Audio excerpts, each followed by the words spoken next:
एक राज्य में एक बहुत ही पराक्रमी राजा का शासन था। उस राजा का कोई संतान नहीं था।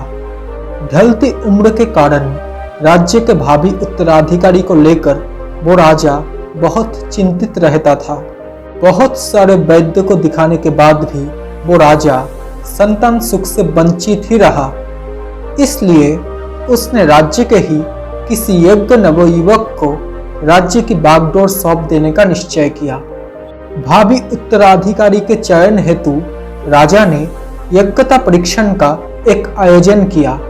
इसलिए एक शानदार महल का निर्माण करवाया गया। महल के दरवाजे पर गणित का एक समीकरण अंकित करके पूरे राज्य में घोषणा कर दी गई कि राज्य के सभी नवयुवक महल का दरवाजा खोलने के लिए आमंत्रित है। दरवाजे पर अंकित समीकरण का हल करके दरवाजा खोलें। जो दरवाजा खोलने में सफल होगा उसे वो महल उपहार स्वरूप प्रदान किया जाएगा और साथ ही उसका राज्य का उत्तराधिकारी भी घोषित कर दिया जाएगा। घोषणा के दिन से ही उस नवनिर्मित महल में नवयुवकों का भीड़ लग गया। सुबह से लेकर शाम तक नवयुवक वहां आते रहे और दरवाजे पर अंकित गणित के समीकरण को हल करने का प्रयास करते रहे। लेकिन आश्चर्य की बात यह थी कि कोई भी उसे हल नहीं कर पा रहा था। कई लोग उसे लिखकर या याद करके अपने घर जाते और घर पर जाकर उसका हल निकालने का हर संभव प्रयास कर रहे थे, लेकिन फिर भी वो लोग असफल रहे। कई दिन बीत गए। राज्य के बड़े से बड़े गणितज्ञ भी उस समीकरण का हल निकाल पाने में असमर्थ रहे। तब राजा ने दूसरे राज्य के गणितज्ञ को भी आमंत्रित किया। दूसरे राज्य के गणितज्ञ आए और गणित का वो समीकरण हल करने का प्रयास करने लगे। जैसे जैसे दिन ढलता गया, एक एक करके सारे गणितज्ञ वहां से जाने लगे। आखिर में सिर्फ 3 लोग ही बचे थे। उनमें से 2 लोग दूसरे राज्य के गणितज्ञ थे और तीसरा व्यक्ति गांव का एक साधारण सा युवक था। वो दोनों गणितज्ञ जहां गणित का समीकरण हल करने में लगे हुए थे, वहां वो तीसरा युवक एक कोने में खड़ा होकर उन्हें देख रहा था। अब राजा ने जब उसे यूं ही कोने में खड़ा देखा तो उसको पास बुलाकर पूछा कि तुम दरवाजे पर अंकित समीकरण का हल क्यों नहीं कर रहे हो?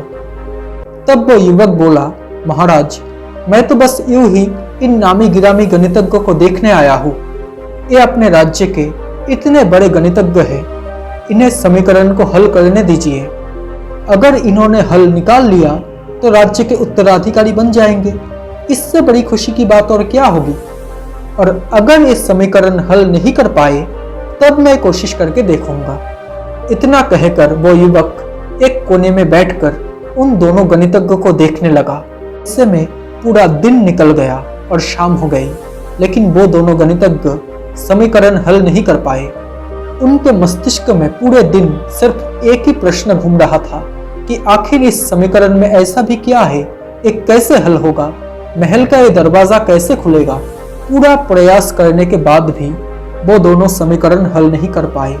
जब उन्होंने हार मान ली तब कोने में बैठा वो युवक उठकर दरवाजे के पास गया और जाकर उस दरवाजे को धीरे से धक्का दे दिया। और जैसे ही उसने दरवाजे को धक्का दिया वो दरवाजा खुल गया। दरवाजा खुलते ही लोग उस लड़के से पूछने लगे कि तुमने ऐसा क्या किया कि महल का ये दरवाजा खुल गया? तब वो युवक बोला कि जब मैं बैठकर सबको गणित का समीकरण हल करने देख रहा था तो मेरे दिमाग में एक विचार आया कि हो सकता है कि दरवाजा खोलने का कोई समीकरण ही ना हो। इसलिए मैं गया और सबसे पहले जाकर दरवाजे को धक्का दे दिया। दरवाजा खुल गया। दरअसल दरवाजा खोलने का कोई समीकरण था ही नहीं। उस लड़के का जवाब वहां उपस्थित राजा ने भी सुना और ये सुनकर राजा बहुत प्रसन्न भी हुआ। उसने उस युवक को वो महल भी दे दिया और साथ ही राज्य का भावी उत्तराधिकारी भी घोषित कर दिया। तो दोस्तों, इस कहानी से हमें यही सीख मिलती है कि जिंदगी में हम कई बार ऐसी सिचुएशन में फंस जाते हैं जब हमें लगता है कि हमारे सामने पहाड़ जैसी समस्या है, जबकि वास्तव में कोई समस्या होती ही नहीं, या फिर अगर होती भी है तो वो बहुत ही छोटी सी होती है। लेकिन हम उसे बहुत बड़ा बनाकर उसमें हमेशा उलझे रहते हैं। बाद में उस समस्या का समाधान अपने आप ही निकल जाता है, या फिर थोड़े से कोशिश के बाद तब हमें एहसास होता है कि अरे, इतनी सी समस्या के लिए हमने कितना समय बर्बाद कर दिया।